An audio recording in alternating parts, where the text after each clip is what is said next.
On today's edition of the Locked On Florida Panthers podcast, I will be bringing in Erin Brown of the Hockey News to discuss the state of the Cats, where the Florida Panthers stand through 9 games of the season and their upcoming road trip, power play, Roberto Luongo's upcoming Hall of Fame induction, and the upcoming 4-game road trip, all on today's edition of the Locked On Florida Panthers podcast.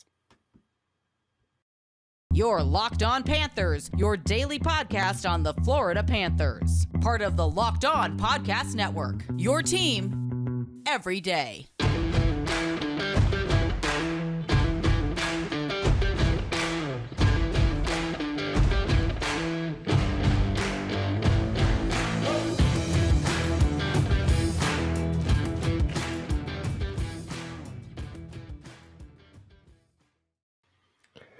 And welcome into this Monday, October 31st edition of the Locked On Florida Panthers podcast, part of the Locked On Podcast Network, where it's your team every day.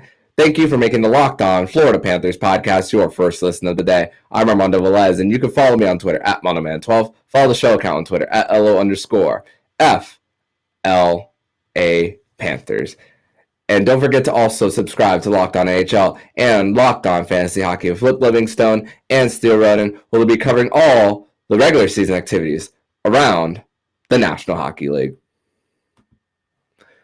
So, Cats fans, the Florida Panthers, after a quick 2-game road trip, gets 1 game at FLA Live Arena this past Saturday.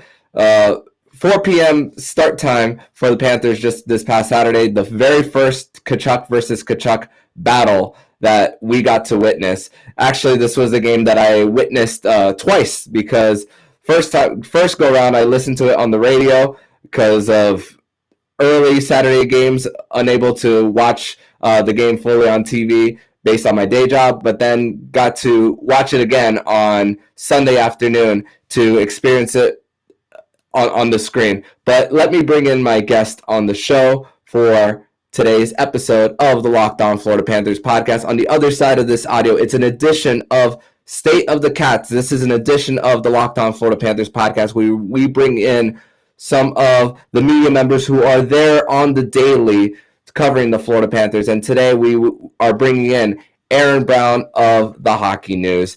Erin, welcome back to Locked On Panthers. Hello. Thanks for having me back. Absolutely. Thank you so much once again. So, Erin, I want to discuss, first of all, really, what is your overall assessment of the Florida Panthers through 9 games of the season? They're actually where I kind of expected them to be. I really didn't think we were going to see the insanity from last year. This is something, and I know we'll talk about this later, but it's going to be just a long process of a season. I think the Panthers know that they have a team that's good enough to make the playoffs, whereas, for several years, they weren't there. They were trying to figure things out. They finally get there. Now it's a matter of making them long-term contenders. So there's going to be some growth in this process. There's nothing wrong with that. When they lost Ekblad, I don't remember who I said this to. I said, if they get out of the month at 500, they're fine. They're a little bit more than a game over 500. So they're fine. They're in a good spot. They're not trailing. They're second in their division. Power play could be better. I think we all agree on that, but it has kind of gotten out of the rut for at least, a couple games. So it's a work in progress, but they're not, trailing horribly in the standings. They are, competing even in the games that they are losing. So they're in a good spot. It's not going to be like it was last season, but they're fine. It's 82 games. They're fine after 9. And you think about all of their losses, their 4 losses, 1 overtime loss, 3 regulation losses, the Boston game down to 4 defensemen, making it close, and especially the most recent stretch here with going on the road against Chicago. I know they outshot Chicago, but it wasn't really until the third period where they put a lot of pressure on Alex Stalock. Carter Hart had a career night on Thursday night against the Florida Panthers. Anton Forsberg again for the the Ottawa Senators. But here's one thing I'm noticing about this Cats team, that we spoke all season about defensively responsible, and the defensemen are getting the points for the Panthers. I mean, Brandon Montour leads the Panthers in game-winning goals at 3 total on the season for him. And the thing is, I'm noticing is the last 3 games, the Panthers have had stretches of at least 10 plus minutes where they haven't allowed a shot on goal. That's happened in the last 3 games. And I think that's really the most impressive part. It's funny because the record says 1-2-1 in the last 3 games. But what do you think about the defensive structure for the Cats? I think that the numbers say it. The numbers are less than last season, and we know that yes, they could go crazy and put up more than 4 goals a game, and it almost seemed way too easy for them. But then they would get lax and just okay, we've given up 2 goals. Yeah, well, we still have a 3-goal lead, no big deal, So I think that they're getting away from that mindset, which is a good thing. I think it's in a way good for we'll just say the 2 through everyone else guys to not have Ekblad there, because it really does force them to be responsible in every way. And so to really work well together to build that chemistry. And I think that, there was maybe every reason to panic when Ekblad goes down, because, it's a couple games into the season, and you also traded your number 2 guy over the offseason in Mackenzie Weegar. So, now you're working with 3 down, 3 through 6, 3 through 7, and they've done fine. So, it's, not every game is going to be perfect, but I think that you can definitely see just a little bit more responsibility in their own end. They're getting points, which, as Paul Maurice said during the week, maybe some of the forwards aren't getting points that you would expect to, but the fact that the defense is getting it means that the forwards are doing their job and creating some chaos. So, it's again, it's really early, but there were many reasons after Ekblad went down to panic, I think, and they've handled it just fine. Mm-hmm. Yeah, and the Radko Gudas, Josh Maher line just continues to play so great. I think Radko Gudas especially has really benefited from the Panthers going away from run and gun as a guy who's a stay-at-home defenseman. He's going to get his many hits still, leads the team with 24 on the season. So I think that he is the biggest beneficiary of Paul Maurice's system. Is there a player for you that sticks out as a person benefiting from Paul Maurice's system? It's funny you say Gudas, because I would have thought Gudas as well. There's just there's another level of almost like a maturity to his game. Stepping in this kind of time of need. We'll just say, he's not trying to steal any spotlight or suddenly become a number 1. He's just trying to do what he needs to do, and it's been effective. And then the other guy I would say, as far as standing out, obviously, Brandon Montour. I know he was a guy that was wanted years ago. I believe back in like 2018, 2019, he was someone that they wanted to pick up. He ended up going to Buffalo, but he is just really fit in so well. He's kind of taken that next step in the way I think we saw Mackenzie Weegar a couple seasons ago when Ekblad went out that first time, right? Same with Forsling as well. So you know what? Honestly, the fact that the defense is pretty steady when it could potentially not be that way, I think that those 2 guys stand out to me. Mahura as well, but just in general, the defense just looks a lot more. Just they're doing what they're supposed to. They're not overthinking things. They're just doing what they're supposed to. Yeah, Montour stepping up to that top pair with Gus Forsling led the team with time on ice on Saturday night against the Ottawa Senators.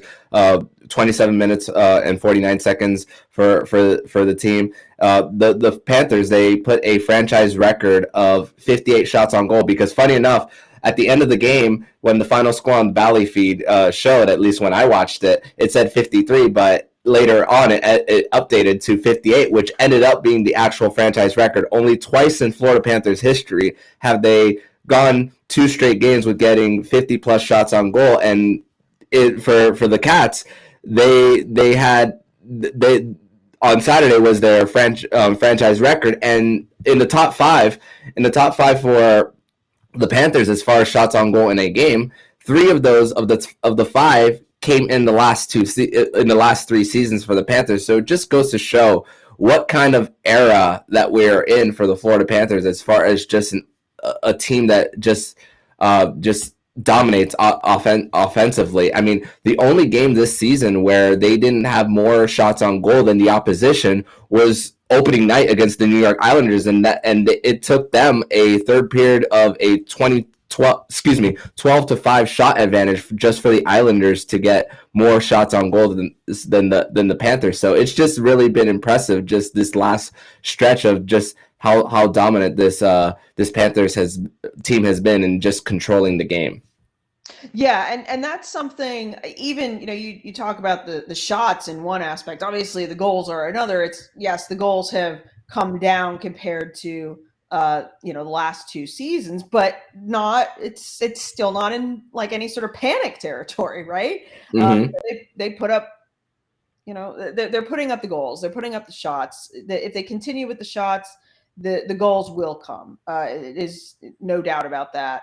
But the one thing, just to go back, something you mentioned about Montour with his time on ice.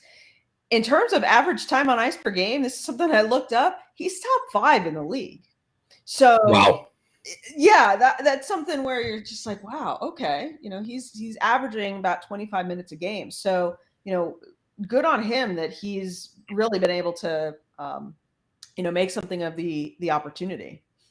Power play time helps, that's for sure, with Brandon Montour getting that extra time on ice, being the new quarterback on the power play. But we spoke mostly about the defense for the Florida Panthers. But in segment number 2, we're going to transition over to the forwards and the power play on and how they've been developing over the last few games. We've seen a couple of line changes, and we've seen the power play be a little better in the last few games, but we're going to discuss that next here on Locked On Florida Panthers podcast. But first, we're going to tell you all about BetOnline.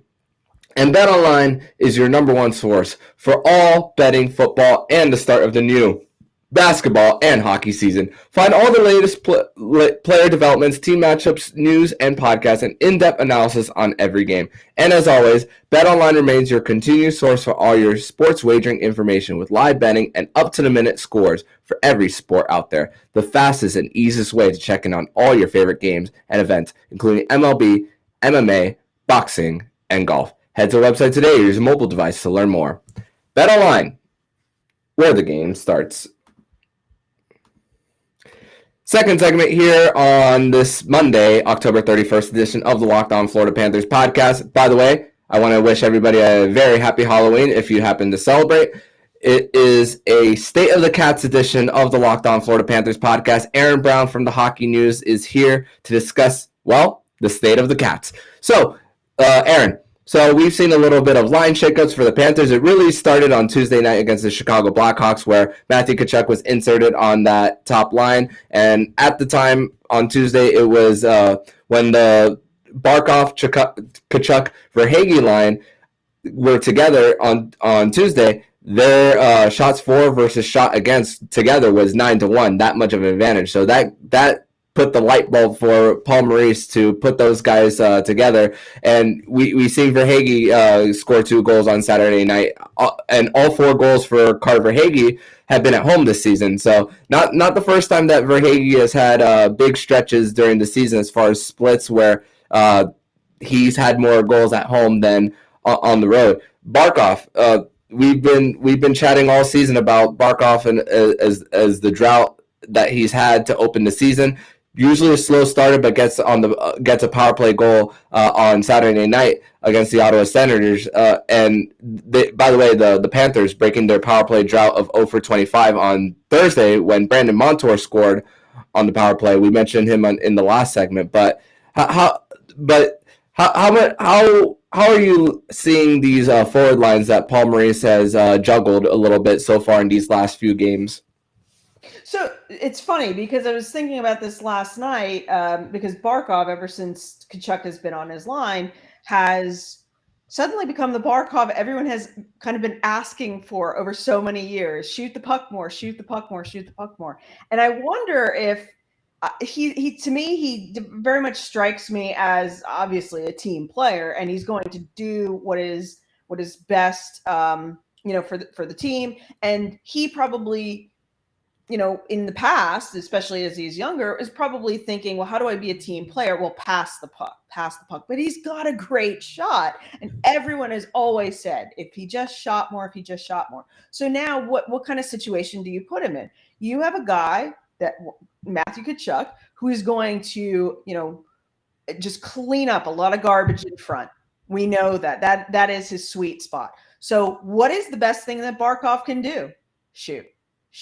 And I think that maybe that's kind of clicking because now he knows that if he's going to shoot that puck, the chances of someone being there to clean it up are very likely, are high, and cashing in on it. Because I could see where he even might be reluctant to pass pucks in certain situations or not shoot pucks in certain situations, mainly because obviously you shoot the puck, you're going to potentially lose possession of the puck. You take that risk. But now, of course it makes sense because he's got a guy who's going to take care of the puck when it gets down low. So I think, you know what? Great move. It's gotten him sparked.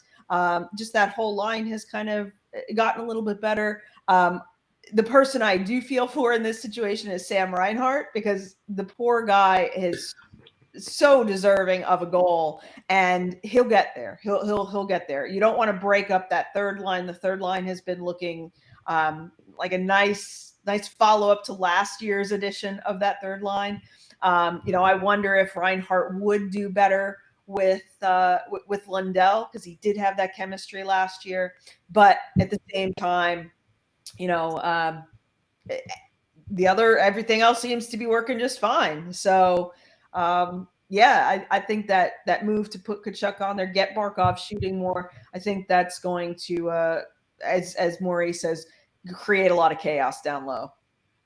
Yeah, Matthew Tkachuk having 14 more shots on goal than the next person on the team with 46, and Barkov just looking at the amount of times he shot the puck on goal prior to this last 3-game stretch. In the first 6 games, Barkov has only shot 4 shots on goals for the Panthers twice in the first 6 games, and then the last 3, 5, 6, and 6, and he was outside the top 5 for the Panthers on the amount of shots on goal. So, and now throughout this last stretch during the weekend, he's now tied for second along with Sam Bennett. You mentioned Sam Reinhart as well. And I also want to go to a clip of Paul Maurice, really a clip that really stuck to me based on kind of the struggles for the Panthers as far as getting wins, as far as that. But he spoke really about creating good habits, something I've spoken about on the show. But I want to play a clip from Paul Maurice after Saturday's win over the Ottawa Senators. Not a huge believer in momentum and that the puck drops and you have the opportunity to change it again. So I was still we were comfortable with our game. And at the end of the day, the score really doesn't matter. It does at the end of the game, but not at the end of the day, if that makes any sense, because we have to play a certain way. And we're not going to be pleased if this isn't about goal scoring for a team. It's a style of play that we have to cement over 82 games so that when the playoffs come, and if we've earned that right, then that's a hard thing to do in the Eastern Conference because I think there's like one team under 500. It's going to be a grind, but you have to carry a game into the playoffs that you've played all year, that you have faith in. Thank you. Thanks, Coach. Okay, guys.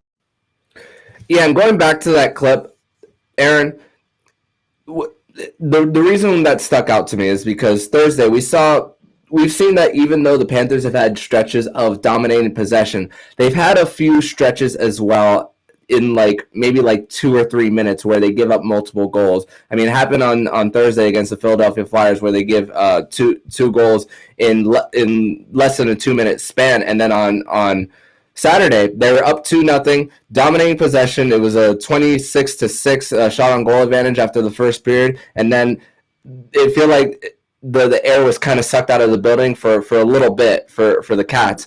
But I also think about Paul Maurice's when he talks about momentum, which is weird to hear from a head coach, at least for me. But I also get the mindset at the same time where if you just take things moment by moment instead of a big stretch. What do you think of his comments there? It was funny. That one struck me too, as well. And I think that it's very clear what the goal is, that, it's not about building a 4-0 lead in the first period and then getting sloppy for the remaining 40 minutes. That's, I think, what got Florida into the trouble it experienced last year during the postseason. That this idea that there was too much that almost came easy for them. And, when I say that 4-0, I'm thinking of a very early game against Carolina last season where they did that. And then it just, Carolina at that point, they looked like they just didn't care. Like, what is the point in trying to, we just got slaughtered in the first period. We have 82 more games to play. Why are we going to be, or not even 82, but you know what I mean? Like, we have a full season to play here. Why are we going to expend the energy now? So I think that there were a lot of times last season where Florida kind of fell into that, where, yes, their skill was absolutely dominant. They would just basically wrangle their opponents into submission. But then when it got to the point where they had to play the tougher game, they had to just, stick with what they were doing. Maybe it was more of a grind. They just struggled. So I think to have those experiences, I think just a lot of what they've gone on in these first 9 games, they've had adversity, losing Ekblad. They didn't have Duclair to start. Maybe not getting off to the undefeated start they had last year. It's not a bad thing for them. And the fact that they are still sticking with their game, after the Philly game, they could have just been entirely frustrated. Nope. They just kept at it. So I think that he's right. That is exactly what they need. They just have to make sure that they don't get in situations, I guess we'll say, where they're falling behind in the standings, but always keep some breathing room. But you don't need to win a President's Trophy. It didn't get you far last year. You don't need to win a division necessarily. That didn't get you far last year. So you just want to be consistent, get into the playoffs, and as we all know as hockey fans, anything can happen in the playoffs. Mm-hmm. And right now, we're not at the point in the standings where there's a lot of separation right now, with only one team under 500, which is the Columbus Blue Jackets. And then even in the Atlantic Division, when you look at Buffalo, Detroit, and all, they played one less game than the Panthers, so they're technically leading by points percentage. But hey, second in division right now with 11 points for the Panthers, and with Boston starting off real hot during this 2022-23 season. But you spoke about also falling behind for the Panthers. I mean, let's talk about goaltending for the Panthers. I mean, on Saturday they had a little bit of a close call, which where it was called back due to a goalie interference. But I look at that replay again. I've seen it like 2 or 3 times, and I didn't think that Spencer Knight would have saved that, regardless of goalie interference or not. And the Panthers played a little bit of. It feels like they played a little bit of gamesmanship with trying to get Bobrovsky, quote unquote, ready to come in, but buying more time for Paul Maurice. But that also goes to the experience of the head coach going through something like that, to buy a little time, kind of a little bit of manipulation as well in that situation. What do you think of that stretch for the Panthers? Because had that goal counted and it was a bounced off of Verhaeghe's stick, had that counted, it would have been 3-2 Ottawa at the time. Yeah, and that was such a weird sequence of events, between the goalie interference. There was a brief moment that I thought is it possible this was even offsides? Obviously, the weird bounce off Verhaeghe into the net. Are they bringing Bob in? Are they not bringing Bob in? You know what? It's in a way, now that we bring this all up, it's a little bit of chaos, right? A little bit of chaos. And that's exactly what, Maurice has been kind of saying. If there's some chaos, you can benefit from that. So, you know what? He would not say what his intentions were. He would not say, if Bob was coming in, if it was a stall tactic, he wouldn't go there, which is fine. Keep your cards close to the vest. I get it. But you know what? He also did reveal that one thing that a positive coming out of that whole sequence of events is that he learned Knight could kind of cool himself down and recover in a better situation. Get himself in a better situation mentally. So that is something that I think is kind of a necessary, we'll just say the necessary education for everyone early on. And I can think of a couple of years back, there was something that happened. I think it was Florida was playing Nashville, and this was when Quenneville was still coach. And he kind of took a risk by, I think, challenging a penalty, and it put them in a bad situation. Oh, yeah. I looked at it and something like that, and I said, you know what? I said, this is his way of saying, I trust you guys. I trust you guys are going to do what you need to. Granted, they didn't in that situation. I think they lost that game 5-4. Yes. But I think this is exactly that kind of moment in the season where, you know what? We don't know what would have happened, if that had not been called back. Maybe Bob would have gone in. We don't know. We just will never know that.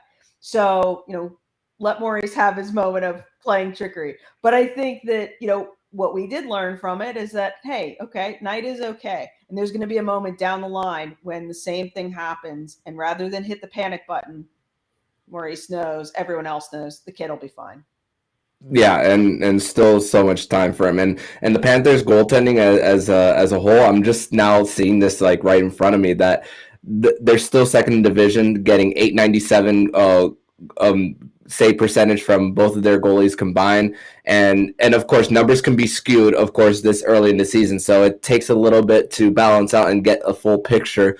But right now we're seeing .897 save percentage for the Panthers here. But we're going to transition over to segment number 3, where we're going to talk about the upcoming road trip for the Cats. And we're going to talk a little bit about Roberto Luongo speaking to the media, talking about his Hall of Fame induction. We're going to discuss that next here on the Locked On Florida Panthers podcast. You're Locked On Panthers, your daily podcast on the Florida Panthers. Part of the Locked On Podcast Network, your team every day.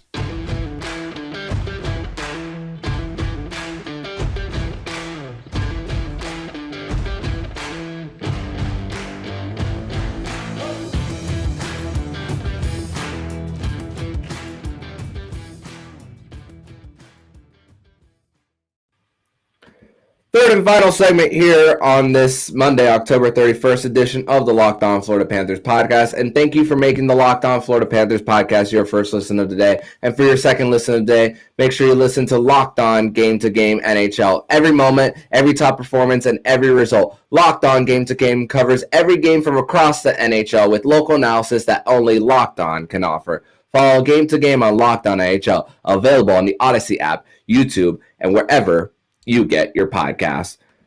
So I'm here once again. We are here with Erin Brown of the Hockey News for another edition of State of the Cats. So, Erin, the Florida Panthers.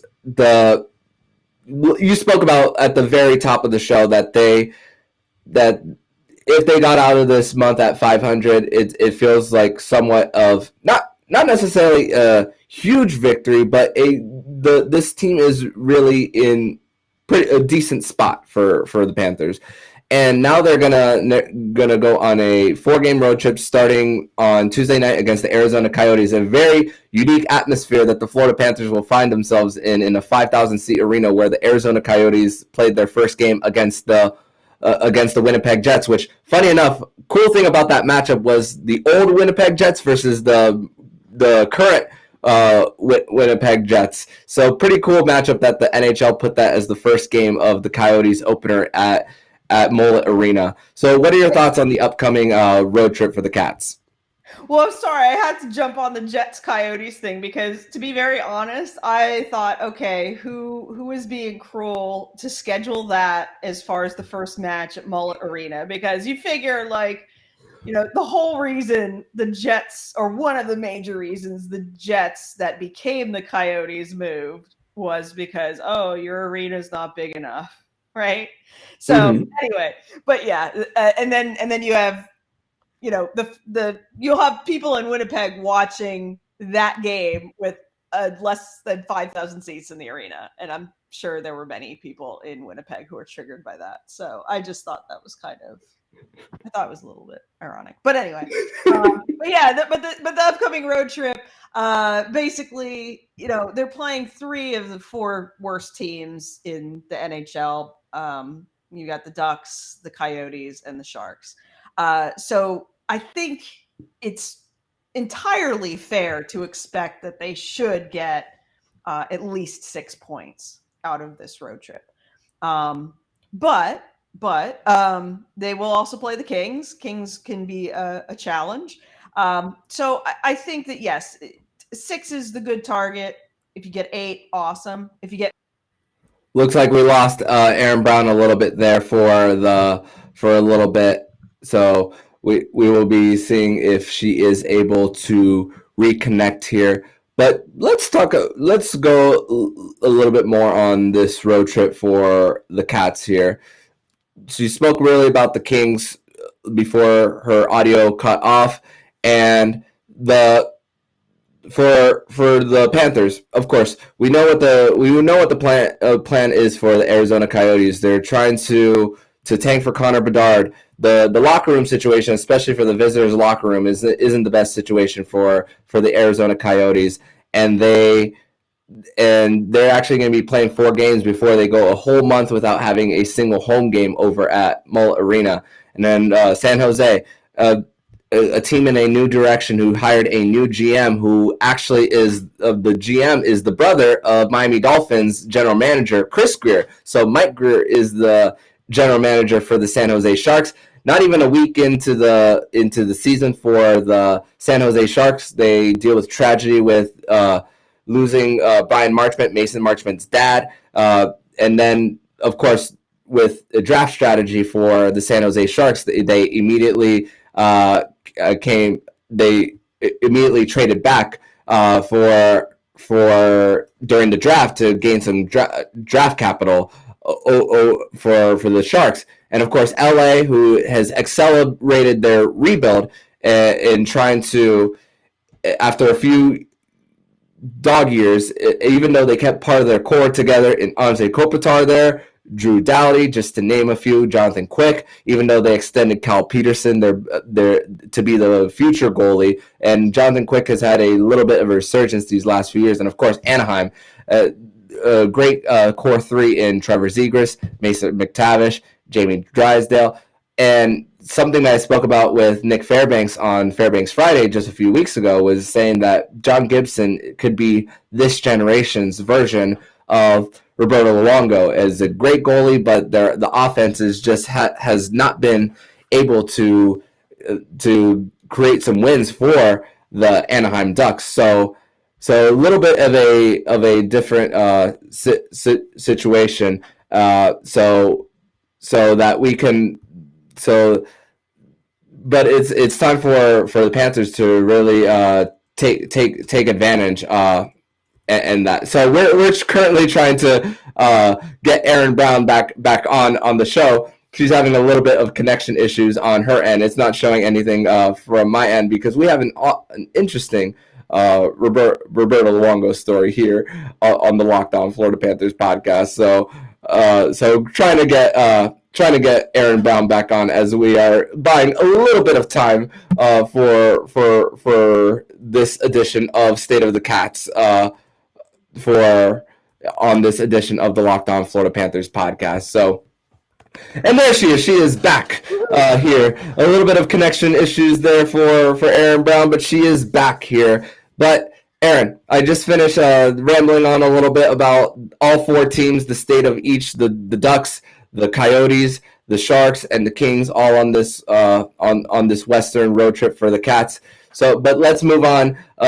Let's move on to the next subject in relation to the Roberto Luongo's upcoming Hall of Fame induction. So you had an opportunity to be in person to hear Roberto Luongo discuss being a first ballot Hall of Famer, and you had an interesting story that you spoke to me prior to us recording. Tell us a little bit about your story about Roberto Luongo.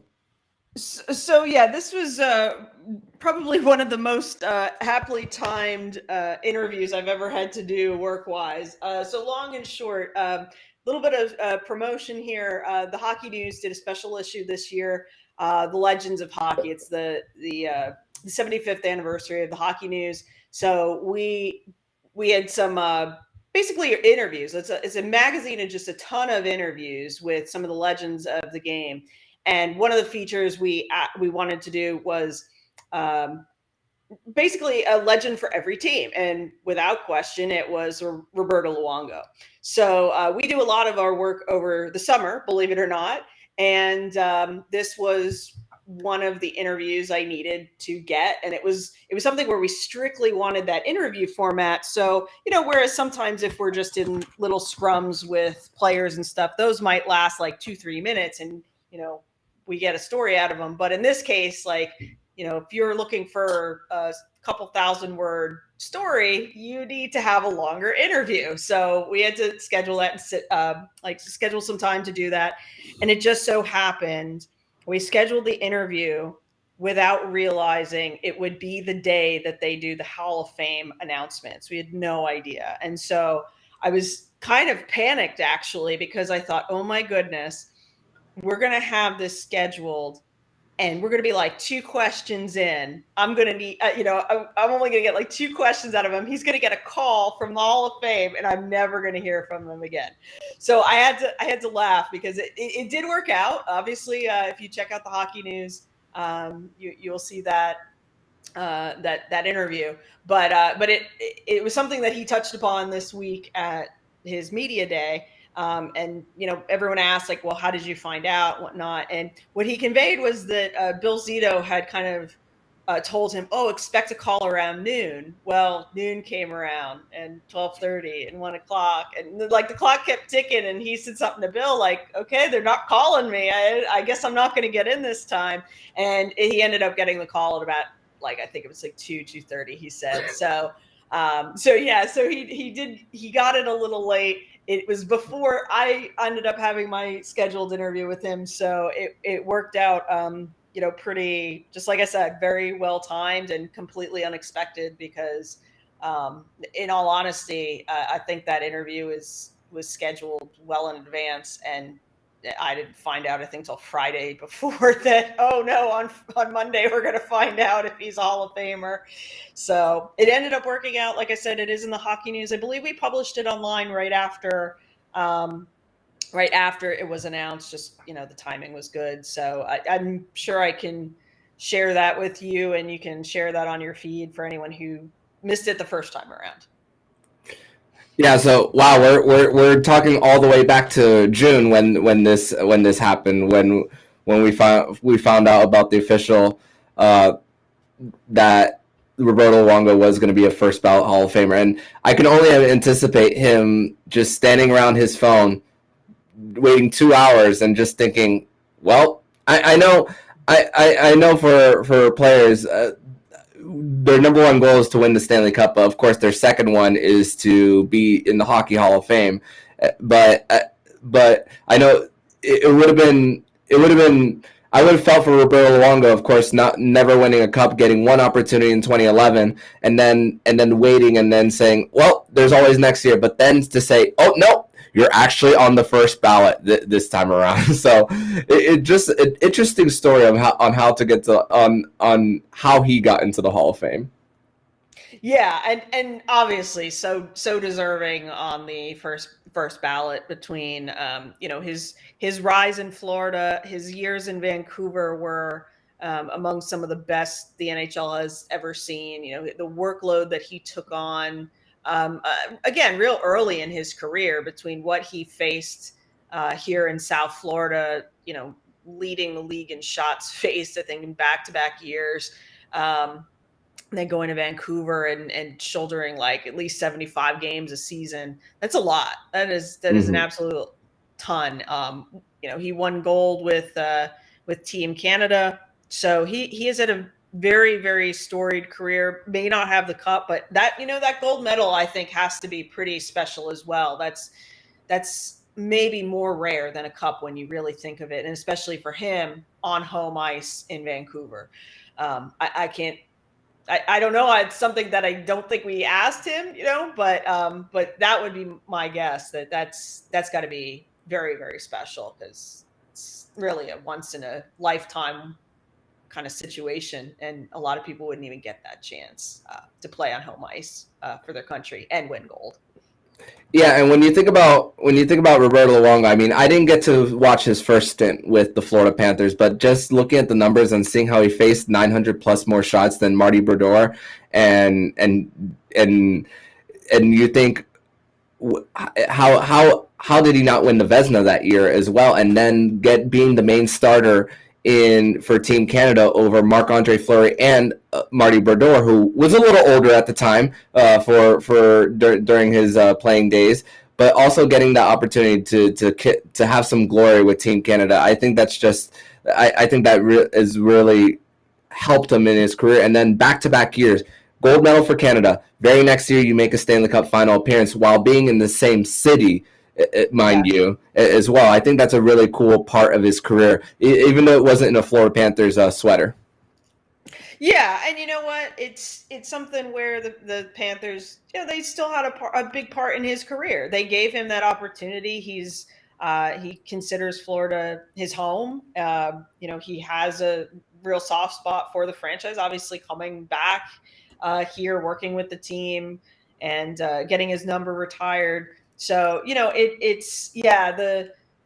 sometimes they say, to really do the best you can, sometimes you have to go away, sometimes you have to leave home.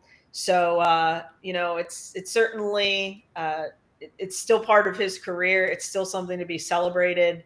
And you know what? He's here now, so he gets to share the stories with all the people here, all the fans here. So, more so than in Vancouver. So it works out all well. Yeah, and then him being a proud resident of Parkland, and we heard a possibility of him speaking with the Montreal Canadiens last year on possibly being their GM, but him choosing to stay with the franchise as well. And once again, the only conversation that I was able to have with Roberto Luongo is actually a very memorable one. Is a 30-second conversation that I met with him in the press box at Amalie Arena in Tampa. And I didn't even mention anything about hockey. I just thanked them for that speech that he made towards the crowd at the time called BB&T Center about everything that happened on February 14th, 2018, when the Florida Panthers faced the Washington Capitals that day, about his very moving speech after everything that happened at Marjorie Stoneman Douglas. And that really is something that will stick to me forever, as far as that just 30 seconds of talking to Roberto Luongo. How about you, of interactions that you have with him other than your recent story? Yeah, you know what? I think that probably just any time you get the chance to talk to him, he's a good guy. He gives you time. He doesn't give you the cliche answers. He's genuine in his responses that he gives. He's a funny guy too, which sometimes these guys don't show that enough. But he's talked about that a little bit more too, about how he's had some fun with Twitter, and it kind of relieves some pressure, because like he says, if you make fun of yourself, people can't make fun of you, So I think he's a great character. I wish he did tweet more. It would be wonderful to hear what he might have to say if he were doing broadcast. But you know what? He's earned the right to do exactly what he wants. And hopefully for his sake, he will end up with that cup to go along with the gold medal. Even if you're in the not the owner's box, but like in management, you're still putting in a lot of work to help everyone get there. You are part of the team, so hopefully it works out in the long run.